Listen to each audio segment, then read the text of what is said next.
So there's a lot to talk about in the snowcross world. Been following social media to see the changes for teams this year.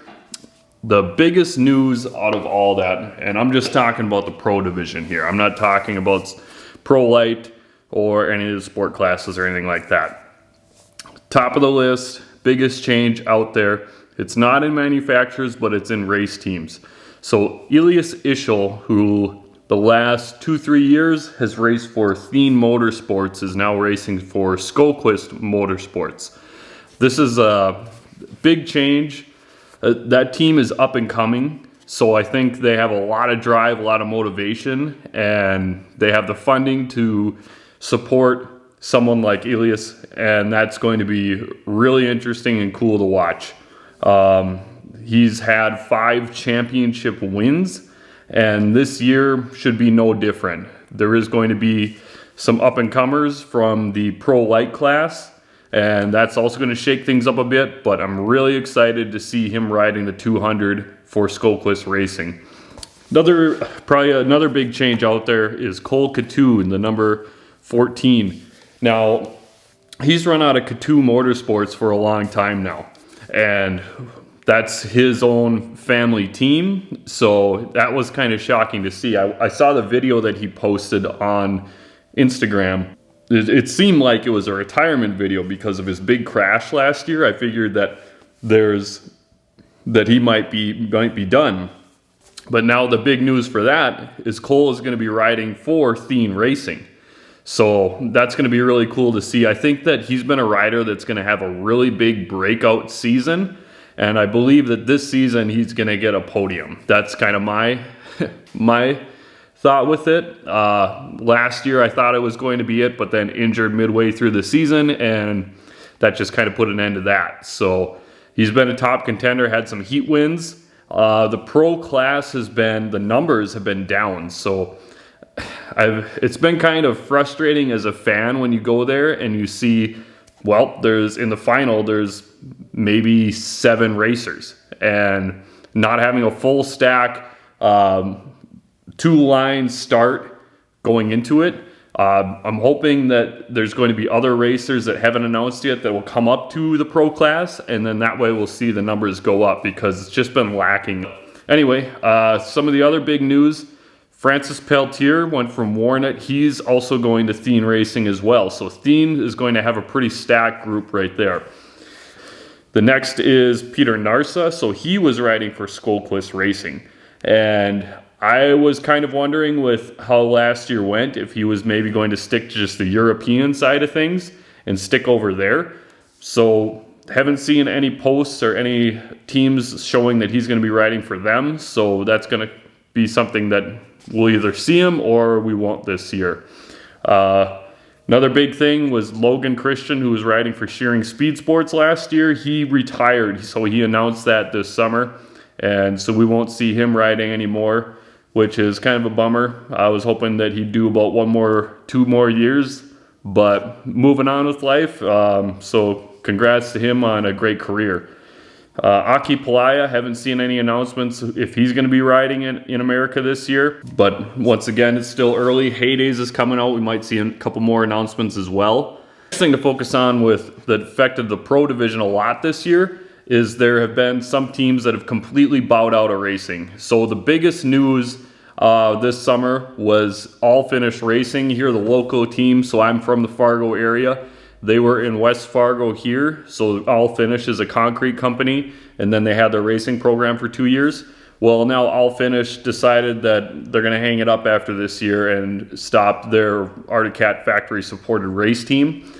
Unfortunate, they had a lot of heart, a lot of passion put into it, some great finishes, and I think they could have kept going, but they couldn't come to a term with Cat, make a deal there, so basically they just hung it up and called it good. So the other was Zanstra Motorsports for Arctic Cat. They're also out as well.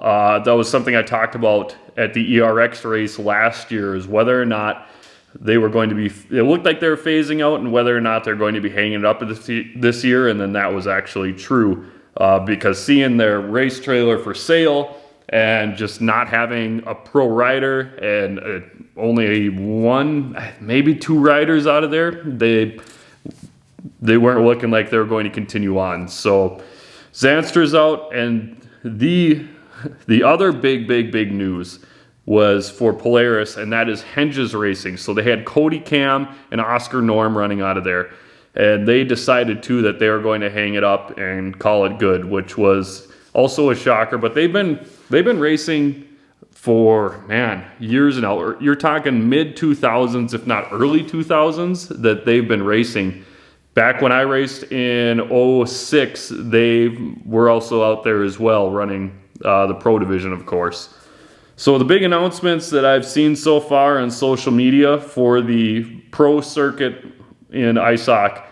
So you have out of K2 Motorsports, I was glad to see K2 wasn't going to hang it up with Cole switching over to Thiem. They're still going to have the 201 of Travis Kern running for Pro Class there.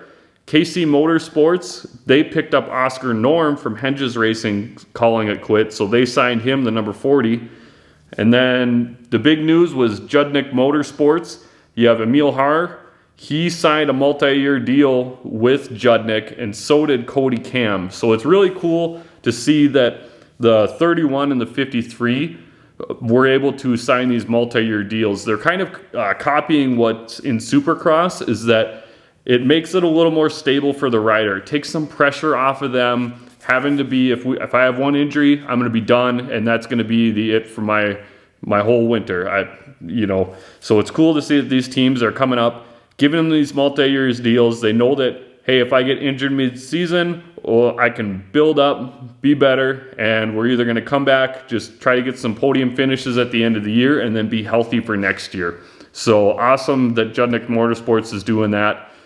Like I said, Skolquist Racing, they're going to have the 200 of Elias Ischel running out of there. Warnet Racing, so the big news with Warnet is they're having Jordan LaBelle, the 5'11". He's going to move up from the Pro Light division into the Pro Class, so that's going to be really interesting to see. It's going to make the Pro Light class better, because it's going to be so in Supercross, you had the Lawrence brothers just dominating the 250 class. Well, that was the same with Jordan LaBelle. Won how many races? Over 10, maybe, if not almost all of the Pro Light races throughout the year. But he had like 10 plus consecutive wins on top of there.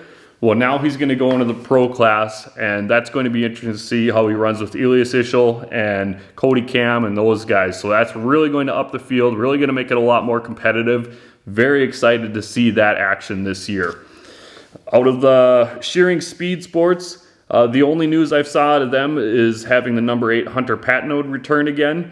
So he's going to also be one of the top competitors, also be a podium finisher out of there as well.